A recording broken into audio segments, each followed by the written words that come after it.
Hey guys ఎలా ఉన్నారు? ఇప్పుడు చాలా మందికేంటంటే లైఫ్‌లో ఏదో ఒకటి జరుగుంటది. లేతే ఎవరో ఏదో మోసం చేశారు. లేపోతే ఎవరో ఏదో కష్టం పెట్టారు. ఓకేనా? దానివల్ల ఏమనంటే ఇంకా రోజంతా దాని గురించి ఆలోచిస్తూ ఇంకా ముందుకెళ్ళలేరు. ఎలా చేస్తారు? అసలు నాకెలా అవుతది? నేను ఇంత మంచిగా ఉన్నా గూడా నాకెట్లా అవ్వాలని చెప్పి నిజంగానే బాధపడతా ఉంటారు. ఇక్కడ ఒకటి గుర్తుపెట్టుకోండి. మీకు జరిగింది తప్పు కాదని అనట్లేదు. నిజంగా జరిగింది జరిగింది. కానీ అక్కడ ఆగిపోతే ముందుకెళ్ళలేము. ఇప్పుడేమవుతుందంటే ఒకటి జరిగిందని చెప్పి దాంట్లోనే ఉండిపోతే మిగతా ఏం యాక్షన్ తీసుకోకుండా ముందుకెళ్ళకుండా ఉంటే ఎవరి ఫాల్ట్ అది? ఇప్పుడు ఒక అతను బాణంతో కొట్టాడు. ఓకేనా? కొట్టిన తర్వాత నొప్పొస్తా ఉంటది. మళ్ళీ బాణంతో కొట్టుకున్నారనుకోండి, జనరల్‌గా నొప్పి ఎంత ఉంటది? డబుల్ ఉంటదా? ట్రిపుల్ ఉంటదా? కాదు 100 రెట్లు ఎక్కువుంటది. సో, ఏంటంటే ఫస్ట్ బాణం వేరే వాళ్ళెయొచ్చు. కానీ 2, 3 సార్లు మనం బాణం గుచ్చుకుంటే అది మాత్రం మన చేత్తో చేసుకున్నట్టే. సో, మనం అలా చేసుకోవద్దు. మనం ఏం చేద్దామంటే ఈ వీడియోలో రూల్స్ చెప్తాను. ఈ రూల్స్ మనం మైండ్‌లో పెట్టుకుందాం. మీకెలాంటిదైనా జరగనివ్వండి. యెస్ జరిగింది. కానీ దాని నుంచి బయటకి రావాలని మీకు నిజంగా అనిపిస్తే మాత్రం ఈ వీడియోలో ఉన్న రూల్స్ మీరు ఫాలో అవుతారు. ఓకేనా? ఈ రూల్స్ ఏంటంటే మీకు ఎప్పుడైనా ఇలాంటి సిట్యుయేషన్ అప్పుడు ఇంక ముందుకెళ్ళట్లేదు లేకపోతే ఏదో చేయాలనిపిస్తున్నప్పుడు ఒక ఫీలింగ్ వస్తది కదా! పిచ్చి ఫీలింగు. అప్పుడు మనకి ఈ రూల్స్ అనేవి మనకు మైండ్‌లో పెట్టుకుంటే మనము ముందుకెళ్ళడానికి ఉపయోగపడుతుంది. సో, అలా కొన్ని రూల్స్ నేను జనరల్‌గా అబ్జర్వ్ చేసింది. తర్వాత 700 ప్లస్ బుక్స్ చదివాను. ప్లస్ వరల్డ్ క్లాస్ ఎక్స్‌పర్ట్స్‌ని, కాగ్నిటివ్ బిహేవియర్ థెరపిస్ట్ అలా వరల్డ్ క్లాస్ అందరిని ఇంటర్వ్యూ చేసిన తర్వాత తెలుసుకున్న కొన్ని రూల్స్ జనరల్ రూల్స్ చెప్తాను. సో, దీంట్లో ఏంటంటే ఈ స్టడీ, ఆ స్టడీ అని చెప్పి కావాలని ఇంక్లూడ్ చేయను. జనరల్‌గా అందరికి అర్థమయ్యేటట్టు ఆ భాషలో చెప్తాను. ఫస్ట్ రూల్ ఏంటంటే మనం గతంని తీసుకురావద్దు. గతం గతః అంటారు కదా! అది జోక్ గాదు. చాలా రియాలిటీ. ఇప్పుడు ఊహించుకోండి ఏది చెప్పినా కూడా నీకేం తెలుసు నాకు పాత ఏం జరిగిందో అంటే యెస్ జరిగింది. ఓకే. మేము ఒప్పుకుంటాం. కానీ దానివల్ల ముందుకెళ్ళకపోతే ఎవరు చేతులారా చేసుకుంటున్నట్టు మనమే గదా! నీకు తెలుసా పాస్ట్ అప్పుడు ఇట్లా జరిగిందని ప్రతిసారి ఇప్పుడేమన్నా ఒకటి చేయట్లేదు. ఎందుకు చేయట్లేదు అంటే నీకు తెలుసా నాకు అప్పుడు అట్లా జరిగింది. అలా చెప్పుకోద్ది. సో, బేసిక్‌గా ఏంటంటే ఇది ఓన్లీ బిజినెస్‌కి గాదు రిలేషన్‌షిప్ గూడా ఉపయోగపడతా ఉంటుంది. సో, ఏంటంటే ఇంకా జరిగింది జరిగినట్టే. ఇక్కడి నుంచి ముందుకెళ్దామని అనుకోకపోతే మాత్రం అది చాలా నెగెటివ్ అవుతుంది. ఎందుకంటే ఇప్పుడు ముందుకు ఎళ్ళాలని ఎంత ఆపర్చునిటీస్ గాడ్ ఇచ్చినా కాదు నేను పాస్ట్‌లోనే ఉంటానంటే ఎవరికి నష్టం? సో, గోల్డెన్ రూల్ ఇది. చాలా చాలా ఇంపార్టెంట్. ఇది గాని మీరు చేయగలిగితే మీకు చాలా వరకు ఆ స్టక్ ఫీలింగ్, ఇరుక్కుపోయిన ఫీలింగ్ పోయి ముందుకెళ్ళడానికి చాలా చాలా హెల్ప్ అవుతుంది. అదేంటంటే మళ్ళీ చెప్తున్నాను. పాస్ట్‌లో ఉండద్దు. పాస్ట్ అయిపోయింది. ఎలాంటిదైనా జరగనియండి. కానీ పాస్ట్ అయిపోయింది. ఇప్పుడు ఊహించుకోండి కొంతమంది చాలామంది ఫేమస్ పీపుల్ వాళ్ళకి లైఫ్‌లో ఏదో చాలా జరిగుంటాయి. ఓకేనా? జరిగుంటే అలా జరిగింది కాబట్టి నేను ఎప్పుడు ఎంత లైఫ్ అంతా పిచ్చి పిచ్చిగా ఉంటానని చెప్తే వాళ్ళు అంత ఫేమస్ అయ్యేవాళ్ళా? అంత గ్రేట్ అయ్యేవాళ్ళా? ఎంతెంత ఫేమస్ వాళ్ళున్నారు. వాళ్ళకి లైఫ్‌లో ఎన్నో జరిగినియి. కానీ అది అనుకుంటూ బాధపడుతూ ఉండలేదు కదా! ఇప్పుడు విక్టర్ ఫ్రాంక్లిన్ అని చెప్పి ఒక ఆయన గురించి చెప్తాను. ఆయనేంటంటే అప్పుడు నాజీ కాన్సంట్రేషన్ క్యాంప్స్ అని చెప్పి ఏంటంటే కొంతమంది తీసుకొచ్చి అక్కడ చంపించేవాళ్ళు. సో, అట్లా చాలా మంది చంపించేదానికి తీసుకొచ్చారు. దాంట్లో వన్ ఆఫ్ ద పర్సన్ ఈయన విక్టర్ ఫ్రాంక్లిన్ అని చెప్పి. ఆయన ఏం చేశారు? ఆయన అనుకున్నారు ఎలాంటి సిట్యుయేషన్ ఎంత వర్స్ట్ సిట్యుయేషన్‌లో ఉన్నా కూడా నా చేతిలో ఒక్క కంట్రోల్ ఉంటుంది. ఏంటి? నా బిహేవియర్, నా యాటిట్యూడ్. నేను ఎలా లైఫ్‌ని చూస్తాననేది మాత్రం నా చేతిలో ఉంటుందని ఆయన అనుకున్నారు. సో, అందుకని లోగో థెరపీ అని కూడా ఆయన ఒకటి కనిపెట్టారు. దానికన్నా ముందు ఏం చెప్పాలంటే ఇప్పుడు ఆయన ఉన్నారు. ఆయన ఫ్యామిలీని అందరిని చంపేసారు. అంతా చేసేసారు. ఇంకా ఆయన కూడా చంపేదానికి తీసుకెళ్లారు. కానీ ఆ మొత్తం వేల మందిలో బతికొచ్చిన ఫ్యూ పీపుల్‌లో ఈయన కూడా ఒకరు. ఎందుకంటే ఆయన అనుకున్నారు. సరే ఇప్పుడు నా చేతిలో ఏం కంట్రోల్ ఉంది? ఏం కంట్రోల్ లేదు. సో, నేనిప్పటి నుంచి బయటపడడానికి, తర్వాత వేరే వాళ్ళని కొట్టి పడేసి నేనక్కడికెళ్ళాలంటే అయన్నీ జరగవు. ఎందుకంటే వాళ్ళ దగ్గర గన్నులన్నీ ఉంటాయి. సో, అది జరగదు. సో, ఈ సిట్యుయేషన్‌లో నా మైండ్ నా కంట్రోల్‌లో ఉంటుంది. సో, దాన్ని సరిగ్గా చూసుకుందాం అనుకున్నారు. సో, ఆటోమేటిక్‌గా వాళ్ళే ఆయన బయటపడ్డారు. సో, తర్వాత బయట లోగో థెరపీ అనేది కూడా తయారు చేశారు. సో, ఇదెందుకు చెప్తున్నానంటే పాస్ట్‌లో ఉండిపోతే గ్రేట్ అవ్వరు. పాస్ట్‌లోనే ఉండిపోతారు. సెకండ్ రూల్ ఇది చాలా చాలా ఇంపార్టెంట్. ఏంటంటే ఎక్స్‌ట్రీమ్ లాంగ్వేజ్ వాడొద్దు. ఏంటంటే ఒక్కోసారి ఏమవుతుందంటే ఈ ఎక్స్‌ట్రీమ్ లాంగ్వేజ్ వాడి ఏమవుతుందంటే ఇంకా మీకంటూ ఒక స్టోరీ క్రియేట్ చేసుకుంటారు.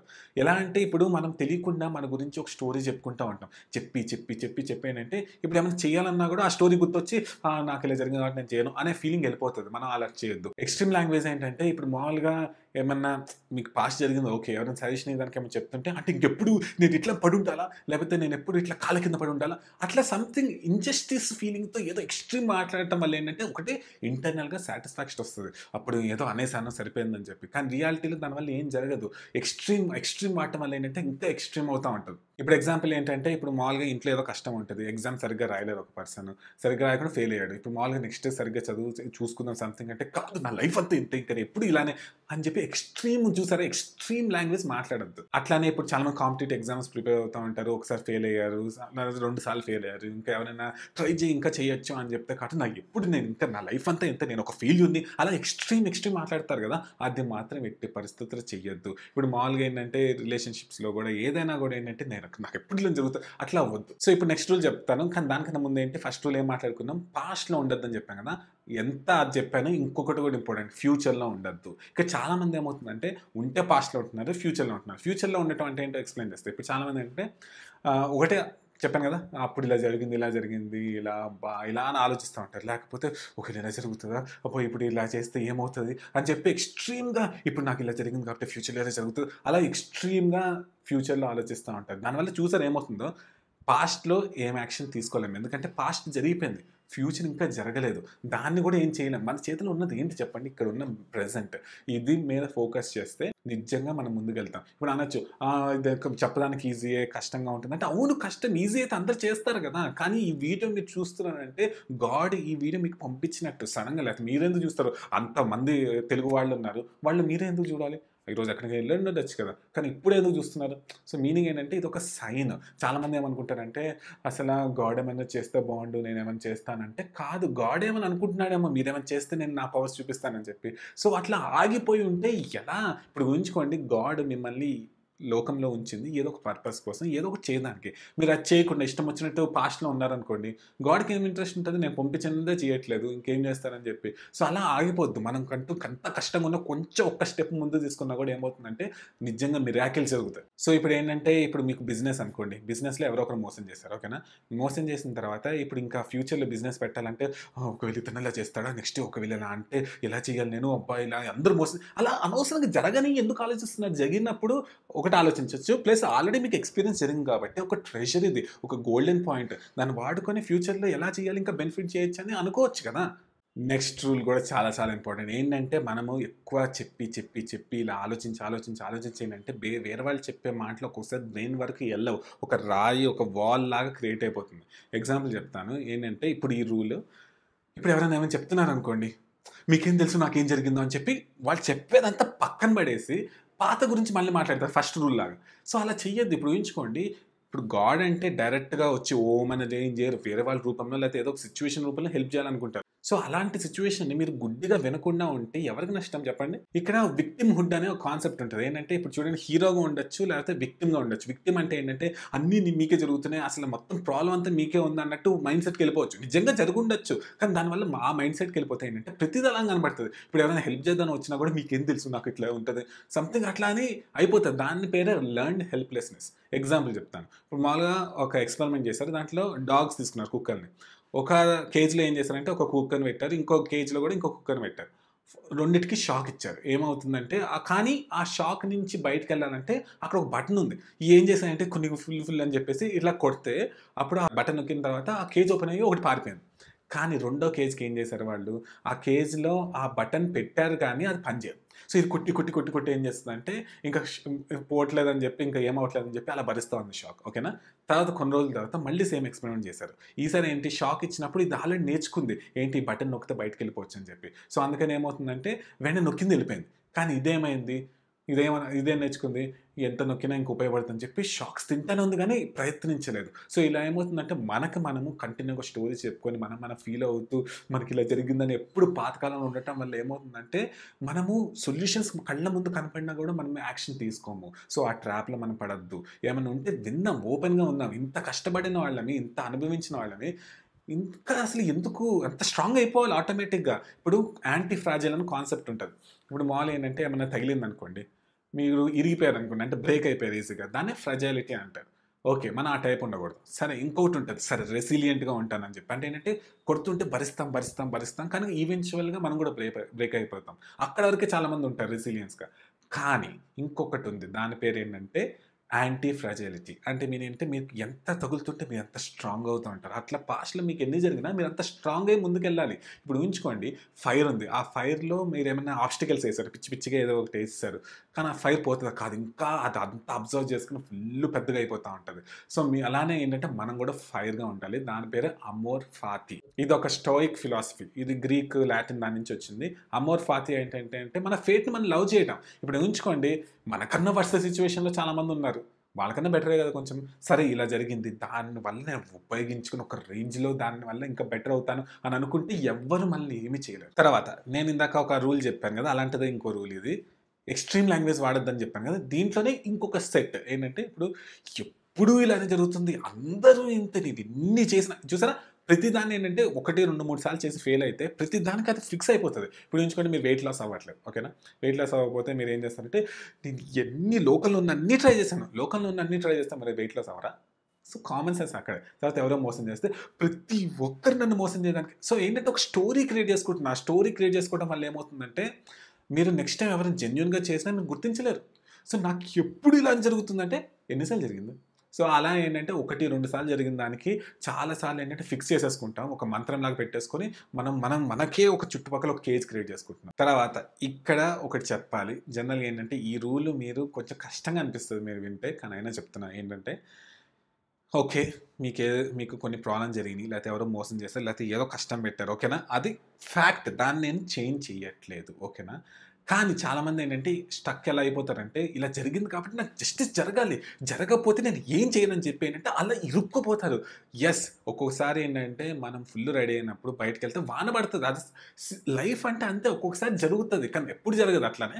ఒక్కొక్కసారి జరుగుతది. ఇప్పుడు మీరేంటంటే ఇలా జరిగింది కాబట్టి నేను ఇంకేమి చేయనని చెప్తే అప్పుడు మనకు మనమే నెగెటివ్ చేసుకున్నట్టు. ప్లీజ్ ఒకటి నమ్మండి. ఏంటంటే ఇప్పుడు నిజంగా మీకు ఇంజస్టిస్ జరిగి అన్యాయం జరిగితే దానివల్ల ఏం చేయొద్దని అనట్లేదు. దానికోసం పోరాడండి. కానీ దాంతో పాటు ముందుకెళ్ళండి. అలా అని కాకుండా నాకసలు ఇలా జరుగుతేనే ముందుకెళ్తాను అట్లా అని చెప్పి మీకు మీరు అనవసరంగా మోసం చేసుకోవద్దు. చాలా ఇంపార్టెంట్. నేను చెప్తుంది మీకు అర్థమవుతుంది అనుకుంటున్నాను. తర్వాత రూల్ ఏంటంటే రివెంజ్ తీర్చుకోవద్దు. చాలా చాలా ఇంపార్టెంట్. ఏం చేస్తారంటే చాలామంది ఇలా జరిగింది కదా! ఇప్పుడు చూపిస్తాను. వాళ్ళని ఇలా చేస్తాను, అలా చేస్తానంటే వాళ్ళకి మీకు తేడా ఏంటి? ఇప్పుడు వాళ్ళకి అనుకోవచ్చు అంటే అంత చేసి నువ్వు వదిలేయాలా అంటే ఒకటి రియాలిటీలో మీరు ఏం చేయలేరు అంత. ఓకేనా? అదొకటి. తర్వాత ఇంకోటి ఏంటంటే వాళ్ళకి అది ఆల్రెడీ అలవాటు. వాళ్ళంత పట్టించుకోరు. సో మీరేం చేయాలి? ఓకే. ఇలా జరిగింది కాబట్టి లీగల్‌గా ఏమైనా ఉంటే చూసుకోవాలి. లేకపోతే వాళ్ళ వల్ల మనం ఏం నేర్చుకున్నాం? చెడ్డదైనా దాని నుంచి నేర్చుకోవచ్చు. ఇప్పుడు బిజినెస్‌లో ఎవరైనా మీకు మోసం చేశారనుకోండి. నెక్స్ట్ బిజినెస్‌లో ఎలా మోసపోకూడదో నేర్పించారు కదా! సో, అలాంటివి మనం ఆలోచించుకోవాలి. ఇప్పుడు ఏదో జరిగింది. ఇప్పుడు ఎవరో ఏదో మిమ్మల్ని చాలా కష్టపెట్టారు రిలేషన్‌షిప్‌లో. ఓకే. నేనిలా ఉండటం వల్ల రిలేషన్‌షిప్‌లో ఇలా జరిగింది. సో, నెక్స్ట్ టైమ్ దీని నుంచి నేర్చుకొని ఎలా బెటర్ ఉండాలి. అలా ప్రతీది గోల్డెన్ పాయింట్స్‌గా ఆలోచించుకోవాలి. రివెంజ్ తీర్చుకుంటాను. నన్ను ఇలా అన్నారు కాబట్టి నేను ఇలా అంటాను. నన్ను ఇట్లా చేశారు కాబట్టి నేను కూడా వాళ్ళని కష్టపెడతానని చెప్తే ఏంటంటే అది టాక్సిన్స్. ఇప్పుడు మీకు ఒకటి చెప్పాలి. లూయిస్ హే అని చెప్పి ఒక ఫేమస్ ఆథర్ ఉన్నారు. ఆమెకి 90+ ఇయర్స్ ఉన్నాయి. ఆమె చనిపోయారు గానీ చాలా బాగా చెప్పారు. ఆమె ఒక బుక్ రాసారు. ఆ బుక్‌లో ఏం చెప్పారంటే మనము ఎమోషన్స్ అనేవి లోపల పెట్టేసుకొని కంటిన్యూగా ఆలోచిస్తే అది డిసీజ్‌గా మారిపోతుంది. ఇప్పుడు ఎలా ఉంటుందంటే మన చేతిలో కాలే బొగ్గుందనుకోండి. అది వేరే వాళ్ళ మీద విసిరేద్దామని ట్రై చేస్తే ఫస్ట్ కాలేది ఎవరికి? మనకే కదా! అట్లనే ఏంటంటే చాలామంది అంటే కోపంతో లేపోతే చూడండి తప్పనట్లేదు. మీకు నిజంగానే అట్లా జరుగుండొచ్చు. ఇన్‌జస్టిస్ జరుగుండొచ్చు. నేను అన్యాయం జరుగుండొచ్చు. నేనేమి అనట్లేదు. కానీ అలాంటివి పెట్టుకొని కంటిన్యూగా ఉండి అలా చేస్తే వాళ్ళకేం కాదు మీకవుతది ఫస్ట్. హెల్త్ ఇష్యూస్ వస్తాయి. చాలామందికి క్యాన్సర్స్ రావడానికి వన్ ఆఫ్ ద రీజన్స్ ఏంటో తెలుసా? ఇలా లోపల పెట్టుకొని అది ఎక్కడికెళ్ళాలో తెలియక ఏదో ఒక ఫామ్‌లో మారిపోతది. మనం ఎందుకు ఆల్రెడీ వేరే వాళ్ళు డ్యామేజ్ చేశారు. దాన్ని ఆలోచించుకొని మళ్ళీ ఆలోచించుకుంటే ఎవరికి డ్యామేజ్? ఇప్పుడు ఎట్లా ఉందంటే మీరు నచ్చని సినిమా చూసారు. ఓకేనా? మళ్ళీ మీరు పెట్టుకొని కావాలని అదే సినిమా చూస్తున్నారు. ఎందుకంటే నచ్చలేదని చెప్పి. ఏంటి మీనింగ్ ఏముంది? అప్పుడు ఎవరికి కావాలని చేస్తుంది? మనకు మనే కదా! సో, అలా చెయ్యొద్దు. సో, నేను చెప్పేదేంటంటే ప్లీజ్ వినండి. రివెంజ్ తీసుకోవద్దు. నిజంగా రివెంజ్ తీసుకోవాలంటే బెస్ట్ మెథడ్ ఏంటో తెలుసా? వాళ్ళకి ఏం కావాలో అది చేయొద్దు. సో, ఇప్పుడు చూడండి. ఇప్పుడు కొంతమంది ఏంటంటే కావాలని మిమ్మల్ని కష్టపెట్టారు. ఓకేనా? వాళ్ళ ఎయిమ్ ఏంటి? మీరు మంచిగా ఉండటం ఇష్టం లేదు. కానీ రియల్ రివెంజ్ ఏంటి? మీరు హ్యాపీగా ఉండి, మంచిగా ఉంటే వాళ్ళకి అంతకన్నా పనిష్మెంట్ ఏమైనా ఉంటదా? సో, మనం ఎందుకు అంత కామన్ సెన్స్ ఆలోచించట్లేదు? వాళ్ళని ఊహించుకొని వాళ్ళు ఇలా చేశారు, అలా చేశారు అని చెప్పి ఎప్పుడు ఏడుస్తూ అలా ఆలోచిస్తా ఉన్నారనుకోండి, వాళ్ళకి కావాల్సింది చేస్తున్నట్టే కదా! సో, ఇండైరెక్ట్‌గా మీరు వాళ్ళ కోసం పని చేస్తున్నారు. ఇప్పుడు ఎలా ఉంటుందంటే చాలామంది మనకు తెలియకుండా మన బ్రెయిన్‌లో ఫ్రీగా లివ్ చేస్తున్నారు. ఇప్పుడు మీకు ఒక అపార్ట్‌మెంటో లేకపోతే ఏదో ఇల్లు ఉంది. దాంట్లో ఎవరో ఒకరు రెంట్‌కొచ్చారు. ఓకేనా? కానీ రెంట్ ఇవ్వట్లేదు. అలాంటోళ్ళని ఉంచుతామా? ఉంచాం కదా. సో అట్లానే ఏంటంటే వాళ్ళు ఏంటంటే ఫ్రీగా మన బ్రెయిన్‌లో ఉంటున్నారు. హాయిగా ఏం రెంట్ కట్టకుండా. మనం అనుభవించాల్సి వస్తుంది ఆ కాస్ట్‌లంతా. సో మనం ఏంటంటే వాళ్ళని బ్రెయిన్‌లో పట్టించుకోవద్దు. హ్యాపీగా ఉందాము. ఎవరైతే ఇప్పుడు చూడండి ఎవరైనా కష్టపెట్టాలని ట్రై చేస్తుంటే మనం హ్యాపీగా ఉందాం. అంతకన్నా పనిష్మెంట్ వాళ్ళకి ఏముంటుంది? వాళ్ళు అప్పుడు మీ గురించి ఆలోచిస్తా ఉంటారు. అదే కాదు నేను ఇలా అన్నారు అలా అని ఏడుస్తా ఉన్నాను అనుకోండి. వాళ్ళకి హ్యాపీనెస్ ఉంటుంది. సో రివెంజ్ అంటే రియల్‌గా ఇది. సో ఈ రూల్స్ మీకు నచ్చినాయి అనుకుంటున్నాను. మీకు ఈ రూల్‌లో ఏది నిజంగా హార్ట్‌కి టచ్ అయింది? మీరెలా డీల్ చేస్తారని కామెంట్ చేయండి. ప్లస్ రెడ్ లైట్ థెరపీ నేను ఆల్రెడీ చెప్పాను. చాలా సేల్స్ అయిపోయినాయి. ఇప్పుడు ఇంకా ఫ్యూ మిగిలినయి అంతే. ఎవరైనా తీసుకోవాలంటే తీసుకోండి. రెడ్ లైట్ థెరపీ వల్ల ఏజ్ రివర్స్ అవుతుందని చెప్పి ఇప్పటికి more than 6000 advanced medical studies ఉన్నాయి. తర్వాత దెబ్బలు తగిలినా హీల్ అవుతాయి. తర్వాత మీకు పింపుల్స్ అలాంటివి ఉన్నా మీకు పోతాయి. స్కిన్ అనేది చాలా స్మూత్ అయిపోతుంది. నేను ఎప్పటి నుంచో వాడుతున్నాను. తర్వాత హెయిర్ గ్రోత్‌కి చాలా పవర్ఫుల్ అని తెలిసింది. ఇట్లా అన్నిటికీ ఇంపార్టెంట్ అని తెలిసింది. సో కొనాలనుకుంటే కంపల్సరీ ఈ టైంలో కొనండి. ఎందుకంటే స్టాక్ అయిపోతే మళ్ళీ కొన్ని మంత్స్ పడుతుంది వెనక్కి రావడానికి. ప్లస్ మీరు రెడ్ 5555 అని వాడితే 5500 రూపీస్ కన్నా ఎక్కువ ఆఫర్ మీకు జరుగుతుంది. డిస్కౌంట్ వచ్చేస్తుంది. ప్లస్ ఇంకొకటి చెప్పేది ఏంటంటే రెడ్ లైట్ థెరపీస్ అని చెప్పి అమ్ముతున్నారు. కానీ దాంట్లో స్పెక్ట్రమ్ ఏంటి? రియల్ స్టడీస్‌లో ఏం వాడారు? ఇప్పుడు ఊహించుకోండి. దానివల్ల ఏజ్ రివర్స్ అవుతది. స్కిన్ రింకిల్స్ ఉండవు. తర్వాత ఎనర్జీ క్రియేట్ అవుతుంది. పళ్ళకి మంచిది. జుట్టు హెయిర్ గ్రోత్‌కి చాలా ఇంపార్టెంట్. అన్నీ స్టడీస్ వచ్చినాయి. కానీ ఆ స్టడీస్‌లో ఏ స్పెక్ట్రమ్ వాడారు? ఏ లైట్ వేవ్ లెంత్ వాడాడు? అయన్నీ కరెక్ట్‌గా మనం తెలుసుకోవాలి గదా! తెలుసుకోకుండా ఏది ఇష్టం వచ్చింది వాడితే పని చేయదు. సో నేను అంత రీసెర్చ్ చేసి పర్ఫెక్ట్ ఇండియాలో మోస్ట్ పవర్ఫుల్ రెడ్ లైట్ తీసుకొచ్చాము. సో మీరు ఈ ఆఫర్‌ని వాడుకుంటారు అనుకుంటున్నాను. ఎట్టి పరిస్థితిలో మిస్ చేసుకోవద్దు. కొన్నే ఉన్నాయి అయిపోతున్నాయి. మళ్ళీ తెప్పేదానికి టైం పడుతుంది. సో మీకు ఒకవేళ ఛాన్స్ ఉంటే తీసుకోండి. సో ఎప్పటిలాగే చెప్పేది ఏంటంటే మీరందరూ ఆసమ్ అది నాకు తెలుసు. కానీ ఈ వీడియోలో మీరు ఒక్కటైనా ఏమైనా నేర్చుకుంటే అదేంటో కింద కామెంట్ రాస్తే నాకు హ్యాపీగా అనిపిస్తుంది. మీకు రిప్లై ఇస్తాను. సో నెక్స్ట్ ఏం వీడియో చూడాలనుకుంటున్నారో కూడా కింద కామెంట్ రాయండి. తర్వాత హెల్త్ వీడియో నేను చేశాను కదా ఈ మధ్యన ఎక్స్పోజింగ్ లైఫ్ అని చెప్పి. హెల్త్ చాలామంది మోసాలు చేస్తూ ఉన్నారు. సో పార్ట్ 2 చేయండి అన్నారు. సో నెక్స్ట్ అది కూడా చేస్తున్నాను.